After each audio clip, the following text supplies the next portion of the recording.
What's going on, everybody? Welcome back to Talkin Sports with Jake. Hope we're doing well.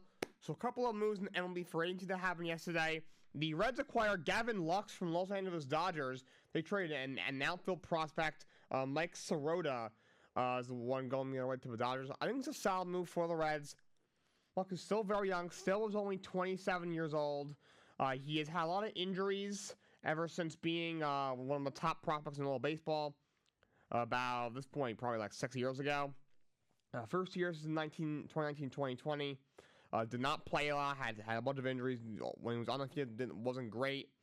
2021, first full year, 102 games, 242, 692 OPS.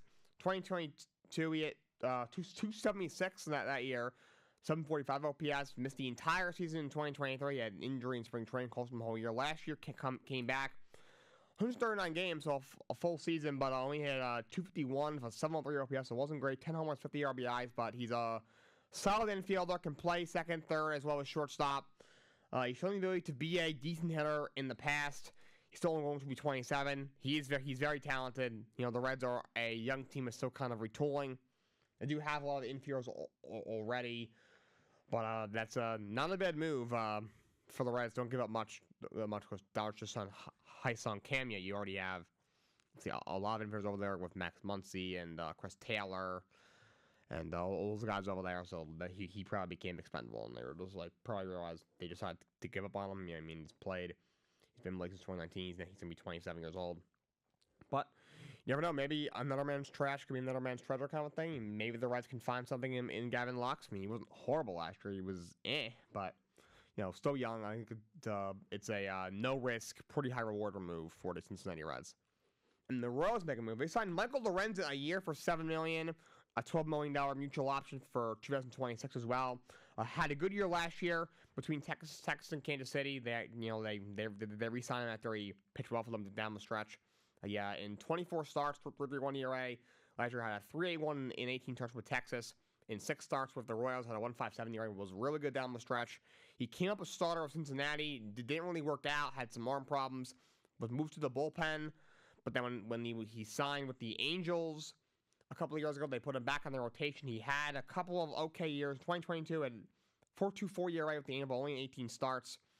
Though 2 seasons ago between Detroit and Philly, was pretty good. Pitched very well for Detroit, 18 starts, 3.58 ERA, but struggled with the Phillies down the stretch. 7 starts. ERA of 5.5, was moved to the bullpen before the end of the season.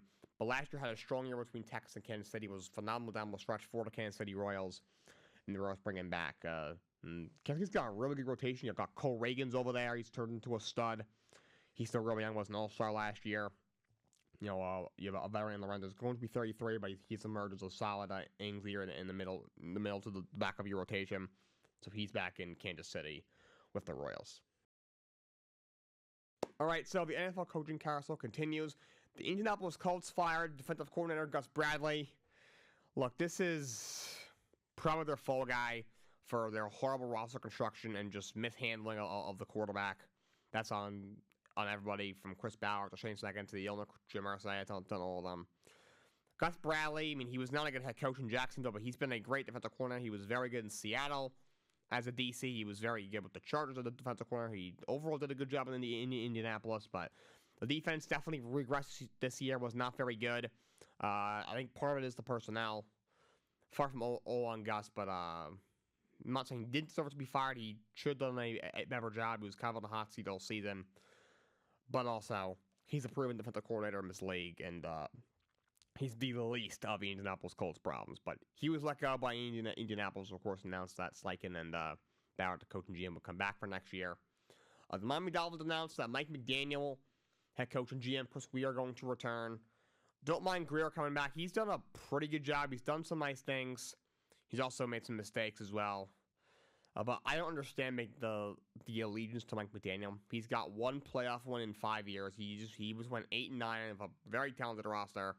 I get to him missed 6 games. He had Tyler Huntley, Skylar Thompson, and Tim Boyle for the 6 games. Maybe Tyler Huntley, that Tua didn't play. And Tua is a mediocre quarterback, and that's on Greer and the owner, Stephen Ross, for placing their allegiance to Tua and giving him all this money. But also, Greer decided to take him 5th overall over Justin Herbert in 2020. I don't know why he did it. That was a massive mistake in McDaniel. I mean, they're under him. They've been one of the worst road teams in the league. They're horrible in the cold weather. You know, they have maybe 2 or 3 wins against teams over 500 since he, you know, over the last few years, or maybe even since he took over. They can't be good teams. Can't win on the road. Can't win when it's not, you know, 75 and sunny like it is in Miami. You know, his game management isn't good. His play calling isn't great. Because I think he's very overrated. I don't think he's a great head coach. He seems like a really cool guy. Maybe I just want to go and hang out with him at the bar. I'll take him as an offensive coordinator. He knows what he's talking about to an extent with the offense, but just not a head coach in this league to me. But he's coming back for a 50s next year in Miami. The interviews continue around the league. You know, the Bears are interviewing Ben Johnson and Aaron Glenn. The Lions corners are also interviewing Mike Vrabel. You know, Glenn's got interviews all around the league. You know, the Jets, the Bears, and the Saints as well. The Jets and Saints on top of the Bears. Mike Vrabel, of course, is interested in the Patriots job. He already interviewed with the Jets. I think he might be looking at the Saints might give him an interview as well. So interviews continue in the NFL. But let's do a little playoff preview. As we inch closer this weekend, is the NFL playoffs, the wild card round. On Saturday, there is 2 games on the 11th. At 4:30 on CBS, it will be the Chargers and the Texans. At the nightcap Saturday at 8 o'clock, which is going to be on Prime Video. It will be the Steelers at the Ravens in an AFC North showdown. This is the 3rd time those 2 teams will meet this season. On Sunday, there are 3 games. First game is at 1 o'clock on CBS. Is Broncos against the Bills. At 4:30 on Fox, it will be the Green Bay Packers and the Philadelphia Eagles. That should be a very good game. And then the nightcap Sunday night, which will be on NBC as well as Peacock, the streaming service, will be Commanders against the Buccaneers. And then we have a Monday night game. They've been doing it the last year or 2. They've had a game on Monday. You have the extra playoff game with the expanded playoff field the last 2 years. Monday the 13th on ESPN, like typical Monday Night Football. At 8 o'clock will be the Vikings against at the Los Angeles Rams. Overall, this should be a pretty good games. The Ravens beat the Steelers by 17 a couple of weeks ago. Could we see that again? You know, Texans aren't a great team because the Chargers beat up on them. I'm not sure, but we should have a pretty solid slate of games. I'm going to do my game picks right now for Wild Card Weekend. 4:30, Chargers, Texans. I'm going to take the Chargers to win on the road, but Texans, they really have been a great team all year. The offense regressed a lot this year. The offensive line is really, really bad. Stroud took a step back this year. You know, they got some injuries. You're down, obviously, he's down Stephon Diggs. You're down Tank Dell. No, that defense is very good. D'Amico Ryan's a good coach, but that offense has really struggled all year. They can't really block anybody. And Joey Bosa and Khalil Mack and that Chargers defense is going to have a lot of fun with that. I think the Chargers pull this one out. Justin Herbert, and obviously Jim Harbaugh is very experienced coaching in the NFL playoffs. And night, Steelers-Ravens. I'm going to take the Ravens. The Steelers was playing some bad football. Russell Wilson is struggling. He looks like he's at basically the end of his career. You know, the defense hasn't been playing nearly as well. You know, they're probably getting tired. I think the locker room's a little upset right now. We saw the game 2 weeks ago. You know, Cam Hayward said, you know, when 10 guys are giving it and 1 guy isn't, you know, this defense isn't good enough. And then Deshaun Elliott said, leaving guys wide open, that can't happen. So, not going well in Pittsburgh. I think the Ravens have a better head on their shoulders. They're a better football team. The Ravens pull it out. Sunday, first game, Broncos-Bills. I think this will be a closer game than maybe some people think, but I am going to take the Bills. Broncos overall has played pretty well as a rookie, and that defense is really good. But Josh Allen has had an incredible season. And the Bills are a great team. Bills' defense has been inconsistent throughout the year. The Denver offense isn't anything overpowering. You obviously have a rookie quarterback who has played well in Bo Nix, but I'm going to take the Bills. And now, but I think it'll be a somewhat close game. I don't see this game. Maybe it's a 10-point game, but some people think it's going to be a blowout. I don't think necessarily, but Bills should win that game for sure. They're a better football team. 4:30, Packers, Eagles. I'm going to take the Eagles. The Packers are, they went 0-5 against the top of the NFC bracket. They only won 1 division game all year. They're a good team. I'm assuming Jordan Love's going to be okay with the Ebo Andre. You lose Christian Watson. They're a good team. Love overall had a good year. That offense is very good. The defense played well this year. they're a good team. The Eagles, with Saquon Barkley, I mean, obviously, if Jalen Hurts doesn't play, that changes anything. He has not practiced in almost 2.5 weeks. He's got a concussion. But I do think he will play, and they're 14-3 for a reason. That defense has massively improved this year, maybe the best in the league. They obviously got a ton of weapons on offense. They're a great team. I think Hurts plays. I think the Eagles get it done. And this is an interesting one. Sunday night, Commanders and the Bucks. So this is an interesting one. I'm going to take the Commanders. Jane Daniels had a phenomenal rookie season. As incredible as C.J. Stroud's rookie year was last year, some people call it the greatest rookie season ever, which is a pretty fair argument. Jaden's was just as good, if not better. He's been phenomenal this year. I think he can get it done. That Tampa defense is really bad. That secondary is absolutely atrocious, one of the worst in the league. I think Jane Daniels has a lot of fun this week against that Bucs secondary. Baker Mayfield's had a really good season. That offense is very good. Bucky Irving has been red hot down the stretch, being the top back for the Bucs. Mike Evans is obviously an incredibly talented receiver. He's going to be a first ballot Hall of Fame when he retires. But I just think the Commanders are playing better football, and they're just more built for this moment than the Bucs are. I think they pick up a playoff win on the road against the Tampa Bay Buccaneers. And Monday night, Vikings, Rams. I'm going to take the Vikings. This should be a really good game because the Rams are playing really well. Matthew Stafford's been playing really well. He's obviously very experienced in the playoffs. He won a Super Bowl a couple years ago with the Rams. That offense is really good. Defense is getting better. It's gotten better as the year went on. Vikings come off a really tough loss to the Lions. Sam Darnold really showed his first ever playoff game. But the Vikings are a great team. Sam had a really good year. That offense is really good. The defense is extremely underrated, especially in the front seven. They got a really good pass rush. They're very tough against the run. The secondary isn't great. Got some guys out. But I think the Vikings will pull this one out. I'll say they pull it out. All right, so let's finish up with the Raw on Netflix recap. It was a really, really fun first episode. I enjoyed watching it. I hope everybody else did. It was a lot of fun. I think this is going to be great for the WWE. So to come out, they had that little video package, and you had the big curtain come down, and then Triple H was there. That was really cool.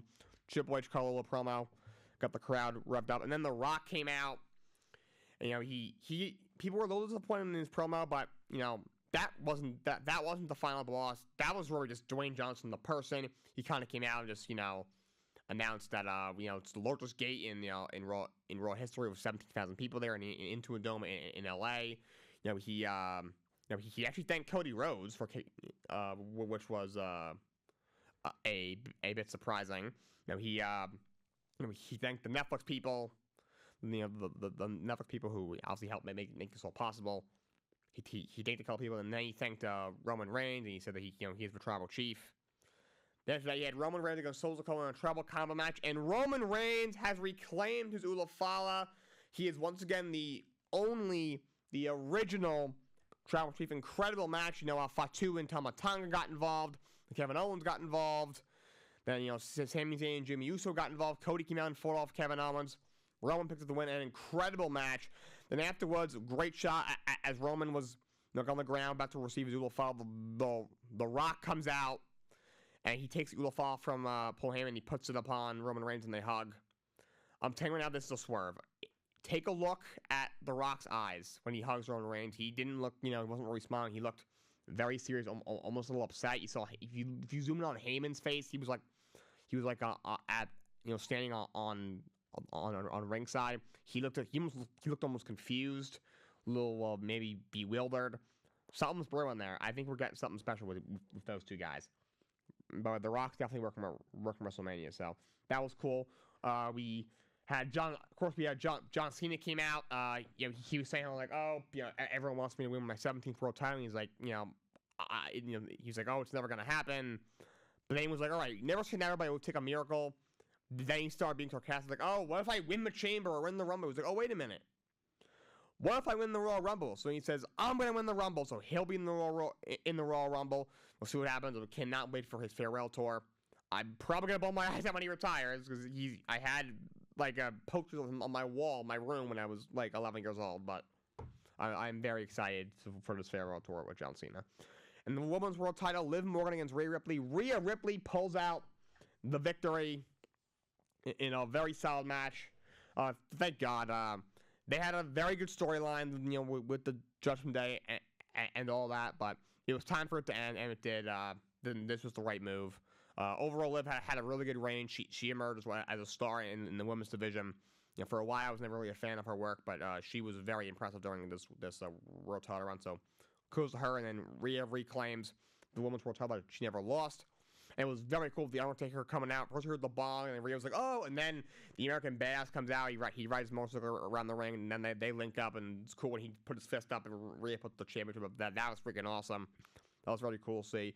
Yeah, Jey Uso against Drew McIntyre. Jey wins with a roll up.